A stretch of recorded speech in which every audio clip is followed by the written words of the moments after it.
She thought they had reconciled. She thought they were friends again, but then they had other plans. They hid her clothes, they made her pot heavier, and they set her up.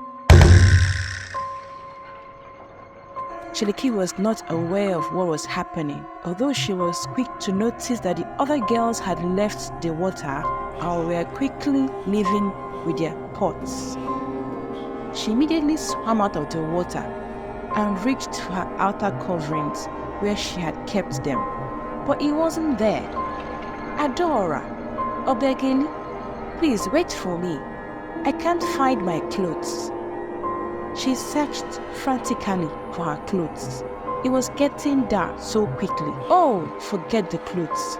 Just leave this place immediately, she thought to herself. As she moved to carry her pot, her eyes caught the attention of something hidden behind the bushes, covered with some wet sand. My clothes! She quickly picked it up, dressed up, and rushed to carry her water pot.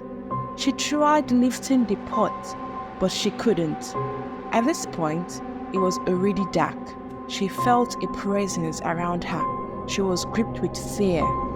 With all her strength, she tried lifting the pot again, but halfway up, the weight of the pot pulled her down, and the pot slipped off her hand. Splat! The pot was broken into pieces, and she was surprised to see heavy stones from inside the pot.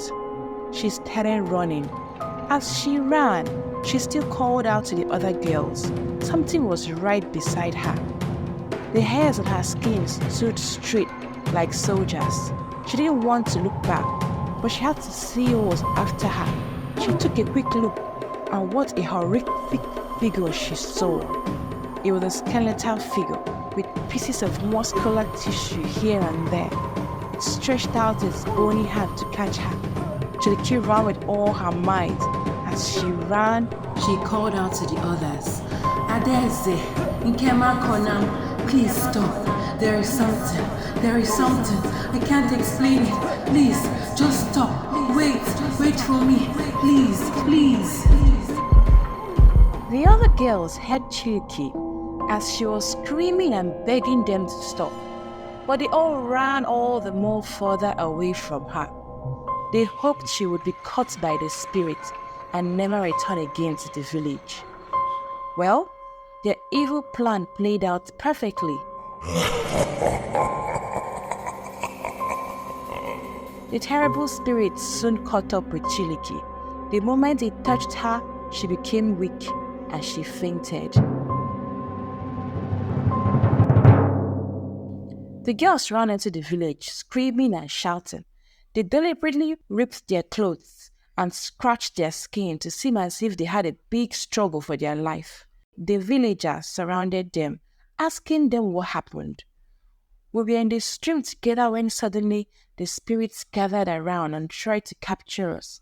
It was not even sunset yet. They took us unawares. We managed to escape with bruises, but unfortunately, Chiliki was captured. Chiliki's father was so unhappy. He accused the young girls of plotting evil against his only daughter. They denied all the accusations and maintained that they were innocent. No one could hold them accountable because there was no evidence to pin them down. The villagers went to the stream to search for Chiliki. They searched everywhere throughout the night until the next day, but they couldn't find her. Where is Chiliki? Where could she be? Chiliki opened her eyes. She was in a small room which was terribly smelly. There was dirt all over, like it hadn't been swept or cleaned in ages. A few moments later, the terrible spirit came into the room. Chiliki cried and begged it to let her go. She told him that her father would be heartbroken if she didn't return home. The terrible spirit didn't listen to her. It, however, gave her a tuber of yam. Peel and cook this yam. Leave the yam peelings for me, but eat the yam flesh. Then he went away. Chiliki had been crying the whole day. She was feeling hungry now. She peeled the yam and boiled it, but she ate the yam peelings. She kept the yam flesh for the spirit. Then she found a broom, swept, and cleaned the whole place. The scary spirit came back and was surprised at how neat and tidy his home looked. He had never seen his home so clean before. He also saw that Chiliki had left a plate of boiled yams for him to eat. She didn't keep the pills for him as he had requested for. That night, he had a change of heart. He had planned to kill her and eat her the next day, but now he couldn't bring himself to do so. The next day, he called Chiliki, who was already looking pale from overcrying. He told her he would let her go because of her exceptional character. He gave her a magic pot and told her to break it when she gets home. He advised her to keep away from bad friends who were just wolves in sheep's clothing. Chiliki was glad to be alive. She thanked the spirit so many times and expressed her gratitude. Before she left, the spirit called out for a big eagle to fly her home.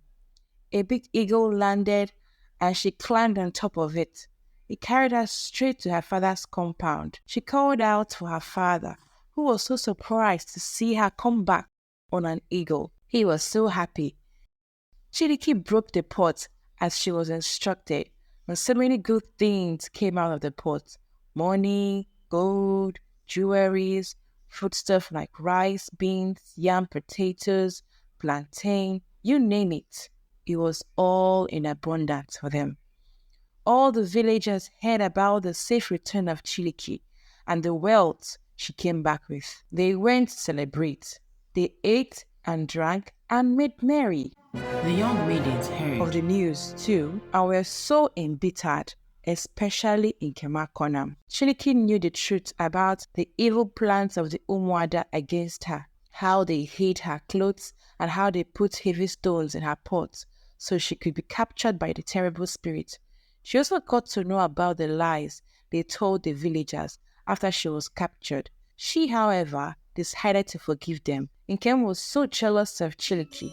I will show Chiliki and this whole village that I, Nkema Konam, can also go into the land of the spirits and return alive with great wealth. Who does she think she is? That evening, she went down the stream with the other girls to fill their water pot. When it was time to leave, she told them to leave without her. The other girls were not comfortable with the idea.